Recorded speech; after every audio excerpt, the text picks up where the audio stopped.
Hey, this is John Doe Juggalo. Welcome to my channel. Today I brought along my son so that we can go over the newest episode of Chucky, Season 3, Episode 1. Yep. And your name is? Tristan. And I'm a big Chucky fan. I mean, I've watched a lot of Chucky, and the last season I wasn't honestly that big of a fan of. I love pretty much everything in the franchise except for Seed of Chucky and Season 2, sadly. Season 1 was very good, and based off of just the trailers of Season 2, I thought I was going to really enjoy it, or at least get mild enjoyment, because some of it did look a little unforgiving, maybe, in the trailer. But Season 2 ultimately was just a disappointment for me, and it was sad that it was, but going into Season 3, watching the trailers, hearing the behind-the-scenes details, I had a lot of promise because Don Mancini, the creator, said that there would be more of a scary tone throughout the season. And that definitely got me excited because, personally, for me, I'm a bigger fan of the darker tone of Chucky rather than the comedic Seed of Chucky.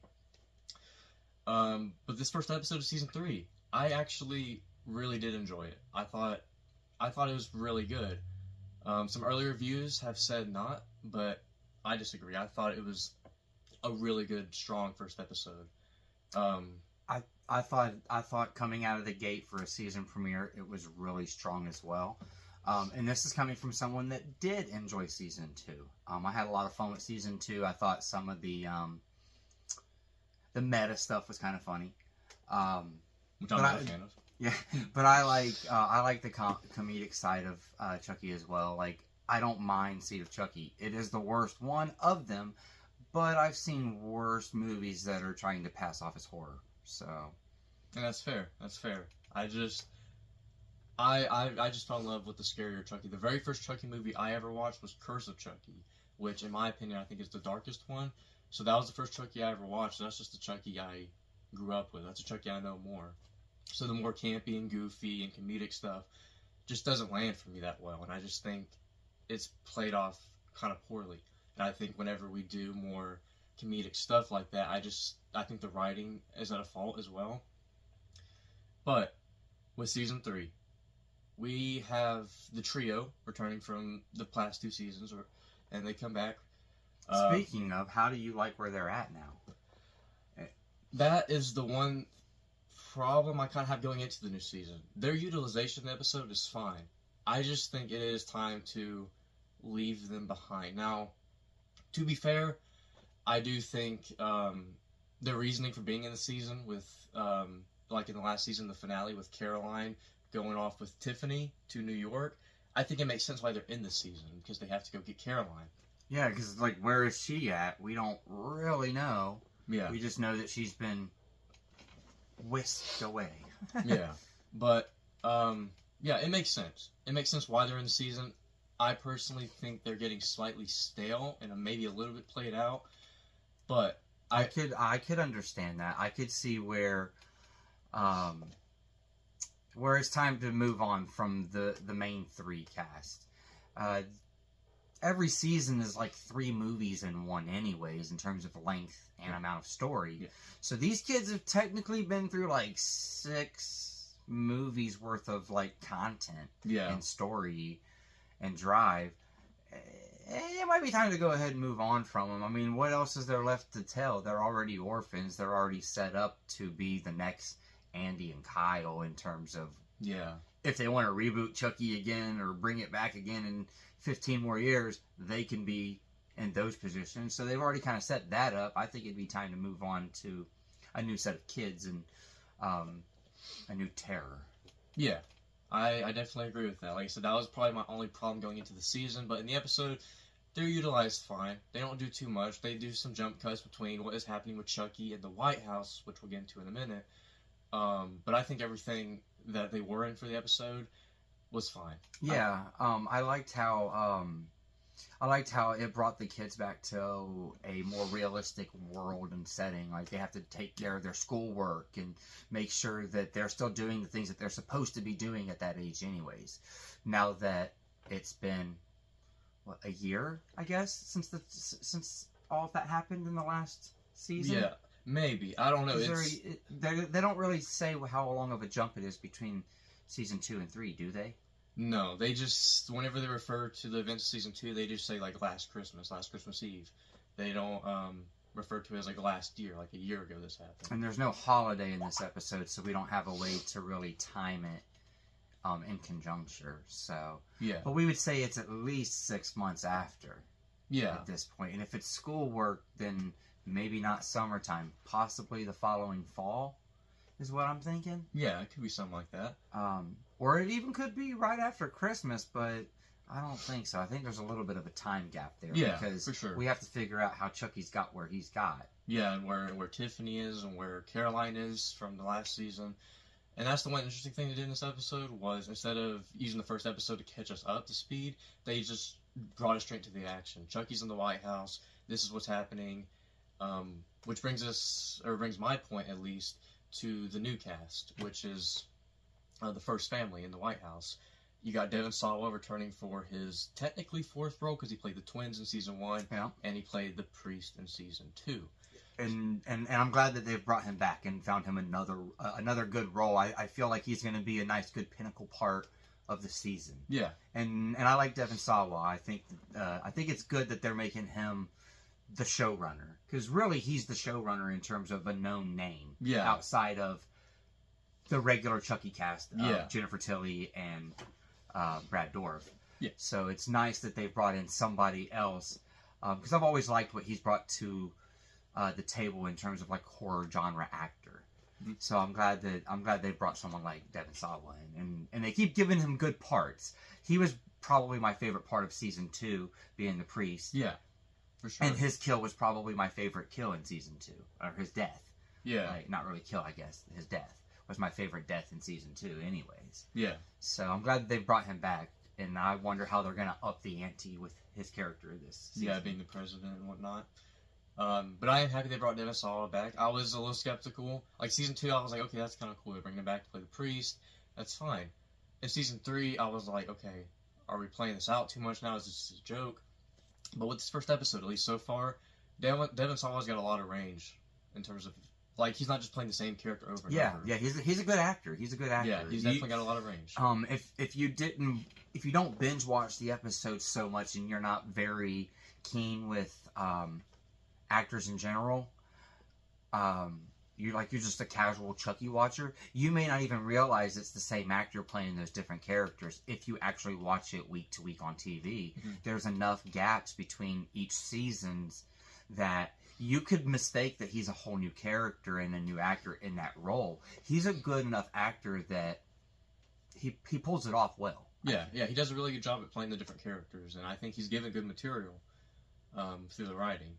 But when it comes to the family, we got Chucky now in cahoots with this new little kid, Henry.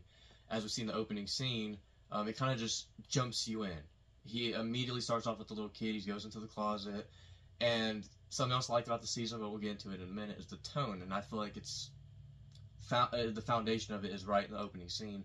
It's a little bit darker, but it's not like flat out like scary. It's just a little bit darker, just to kind of reel us back into a little bit more of a real nature. Because season 2 was a little bit up in the clouds for me, but a little comedic. Yeah. But the first family, I really enjoyed. Like I said, Henry as a little boy, I think he's a really good kid actor. I think he did a really good job in the episode for what he had to do, because he was pretty much the centerpiece of the episode for the most part. And then you got the older brother, Grant. And I really like his attitude. For some people, he might be annoying teenager, but I actually like his attitude. I think he brings, in terms of with the first family, I think he brings a different flavor to him for sure, and just makes them all feel different from one another as characters. And then you got the mom of the first family, which actually is she was, I forget what her name. I think it was Sister Catherine. She was in the previous season. And she was the one who was saying who Chucky was, Jesus or God. But the actress came back to play this role, which, once again, I think she did a good job, because I didn't actually realize that was the same actress. So, yeah, I'd say she did a pretty good job. Yeah. You don't see her very much in the episode. You don't see the first lady very much in the episode. Yeah. but she played a good enough part that I didn't realize it was the same actress until you just said that. Yeah, so. And with her, like I liked her character. I liked, in terms of with the first family as a whole, I liked the kind of secrets that they had. Since pretty much, their whole life is just shown to the public. So when you get to see what they can do in private, and you get to see those more intimate moments, especially between the president and the president's wife, I think that's definitely important to show the insides when they're not out in public, being recorded and taken pictures of. So I think they did a good job when it came to the writing for them to humanizing the characters. Make them feel like real people. There were nice little intimate moments for every one of the new characters that made them feel more humanized. Yeah, and make you care about what's potentially going to be the worst couple days of their life coming up. Yeah. But when it came to the first family, I really enjoyed all of that. And when it came to the stuff in the White House, I think in terms of the set design, they did a really good job at making it feel like you're in the White House. Yeah. Using the sound stages. I think they did a really good job with the set design. So I think I think they did a really good job with that, because it really felt like I was in there in the White House. When it comes to the kill we get in this episode in the White House, kill that we get, I think that the effects of it are really good. And I don't really want to go too much into detail about what happens with the kill, but the effects of it are really nice. I would say, just because I'm a little sketchy on some of the past kills in the series so far, I would probably put it in my top 3. Really?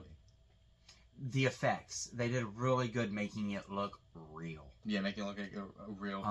Yes. And for a TV show, we don't get that very often. If we get a good kill on a TV show like Chucky, it's over the top. Yeah. Like my favorite kill. My favorite kill or death. I say kill. Well, I guess it's kill, whichever. Mm-hmm. My favorite one is actually the Devon Sawa from season 2. Yeah. And it's super over the top. Super over the top, yeah. But in terms of realistic kills, this one in this episode is one of my favorites. Yeah, because it definitely felt real. It might not be as good as the season 1 dishwasher scene. The dishwasher with the knives. The dishwasher scene, it really told me that this show was going to be something that I was going to enjoy, and it wasn't holding anything back. And so those are probably my 3 favorite. This probably fits in with those 2 in terms of not over the top and still very gruesome and really grounded. Yeah, like grounded, like, okay, that kill could actually happen, because in season 2, especially with season 2, because the whole season's tone was all over the top. Some of the kills were way over the top.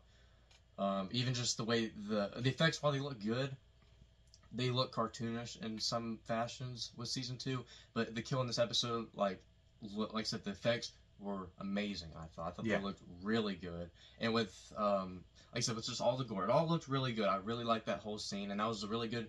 Even though it was the only kill we got in the episode, it was a really strong first kill of the season. Yeah, it was. It really was. And it definitely makes me excited to see what other kills are going to be seen. Because if we get more kills in terms of how gruesome they are with the gore, if we get more stuff like that for the rest of the season, then I'm definitely down. Because I like gory stuff. It's very fun to watch more gory horror. Yeah.